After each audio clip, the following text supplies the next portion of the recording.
Today, I will show you how dangerous and violent AI can really be. Because today, we will write a bot to play Kick the Buddy. What an intro. If you are unfamiliar, this is the game. To kick the buddy, you must click on it repeatedly as the buddy comes closer and closer to being knocked out. You can also use various weapons to beat it up that you can buy with coins, which are earned by, you guessed it, kicking the buddy. When the poor buddy can withstand no more blows, it gets knocked out, which ends the current round.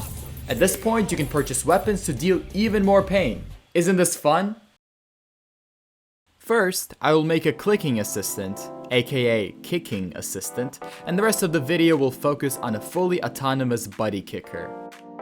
When I, a human, drag the mouse close to the buddy, the AI will do this. So essentially, I do the mouse moving and the assistant does the super fast clicking.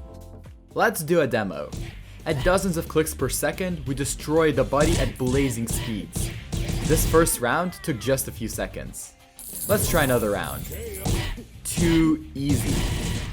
At least up until the moment when I misclick and I'm clicking random buttons and have to scramble to stop the program from running.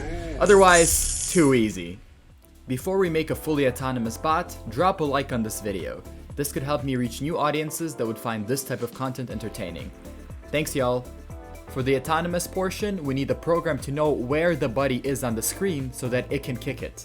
This is actually somewhat challenging, but there are 3 ways I could think of. The first way is to build a neural network classifier and train it on hundreds of images from the game for a few hours to find the buddy in the image. The second way is to find a color range unique to the buddy, like a blue shirt for instance, and just search for that color in the program. The third way is to click randomly in the region, knowing that at blazing speeds, it is going to hit the buddy some of the time.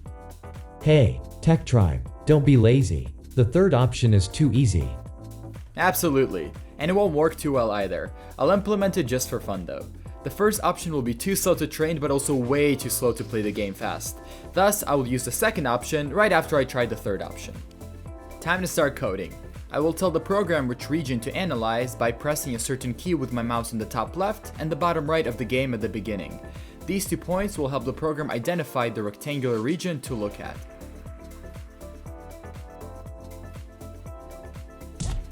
Let's try the random demo. So the mouse will just click randomly on the screen, as you can see, and it does kinda work. Honestly, this isn't terrible, but it's still pretty slow. I want to try something that will work faster and is more challenging to code. Let's see if we can get a fully autonomous knockout. We did it, and we used some pretty garbage code to do it. The program happened to click the play button to start another round. At the end, it opened a new tab, my snipping tool, and was uncontrollable until I stopped it. Well, time for the more sophisticated version. We will now write code to find the location of the buddy on the screen. We can do this by manipulating these sliders to make a color mask to exclude everything except for some part of the buddy, with exclusion being denoted by black and inclusion by white in the top right rectangle. Let's try to mask out everything except the shirt. You may notice that the colors look different, but that's because the screenshot uses blue, green, red instead of the usual RGB or red, green, blue. This does not affect this process. By the end, we're able to select the shirt of the buddy and mask out everything else. Hey, look, the detection is working. As I move the buddy, the program follows it, as you can see by the green rectangle. So now all we have to do is make the program click the middle of that rectangle, and we should be good. Time for another demo. The program is much faster now because it knows exactly where to click. Once it knocks the buddy out, it starts opening a new tab again and I have to halt it. Don't worry, we'll fix this very soon. One of the harder tasks the AI will have to do is buy weapons. I'm thinking to make it click every single lock icon it sees, so that if any of the weapons can be afforded, it will buy and equip it. I used the same color masking technique to let the AI find the play button, the weapon button, the lock icons, the back button, and also the knockout sign. The knockout sign will help the AI know when the round is over. Short demo time. Let's see if my program can independently purchase a weapon and start the next round. So it's supposed to click the weapon icon, and it does. Now it's supposed to click every lock, including the first one. Yes, it did it, so it bought the pistol. and now it has to click the back button and the next round starts. Awesome. So now we just have to connect everything together and we will have a fully functional program. Before I show you the finished AI that unlocks every weapon in the game, including the one that costs 100,000 coins, I would appreciate it if you subscribe to my channel. Only 1% of my viewers are subscribed, and I would love for more people to be entertained by my content. If you subscribe, you can expect regular videos such as this one, where I have fun with code. I've already made a bot that plays piano tiles, and another one that takes math tests. Don't miss out, and subscribe to Tech Tribe. While my final code is almost 200 lines long, this is a very simplified version of what it does. After knocking out the buddy, it either just starts the next round, or in the more complex case, goes to the weapons menu, attempts to buy a weapon, and then goes back to the game. It's time for the montage of the final result. It took my AI 10 hours to get to the last weapon. This short montage shows you the AI buying and using every weapon in this game. I will occasionally comment on what is happening, but otherwise, sit back and enjoy the final result.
My AI did not know how to hold down the mouse because all it did was click, so its use of the blade wasn't the most effective. However, you saw how the blade can be used in the beginning of this video.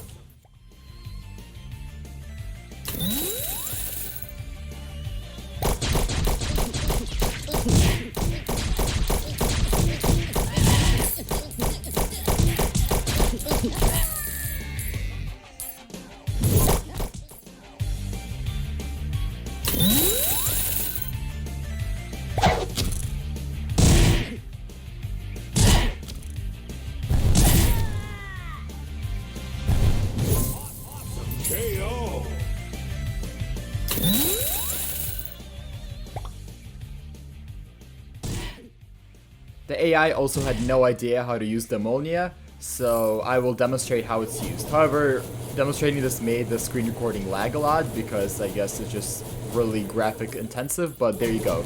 It's just basically a hammer that swings and hits the buddy with electricity.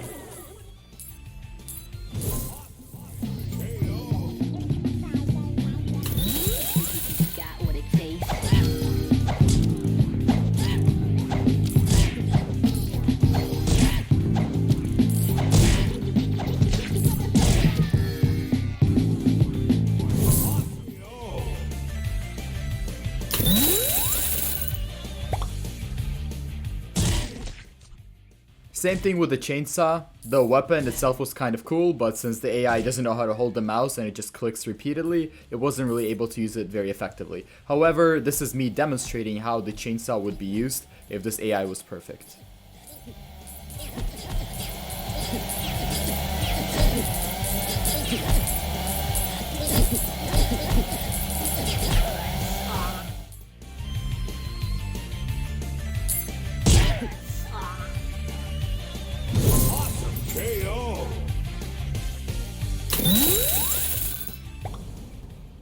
Okay, let me just say, this last weapon sucks. Like, look, it's burning the buddy, but the knockout bar is not even moving until the AI starts clicking the buddy normally.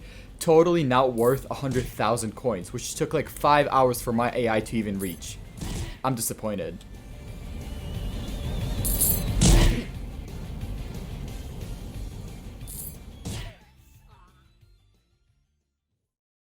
Well, that is it, y'all. The AI, in the span of 10 hours, managed to unlock every weapon in the game, and it did so autonomously. I only had to fix it 2 or 3 times when it accidentally clicked the wrong button.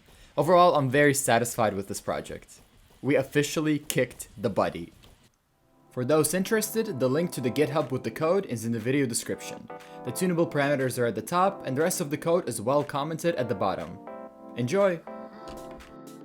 Also, don't forget to like this video and subscribe to Tech Tribe. This video took so many hours to make, and it was very fun. So I'm looking forward to making more videos like this for all of my subscribers.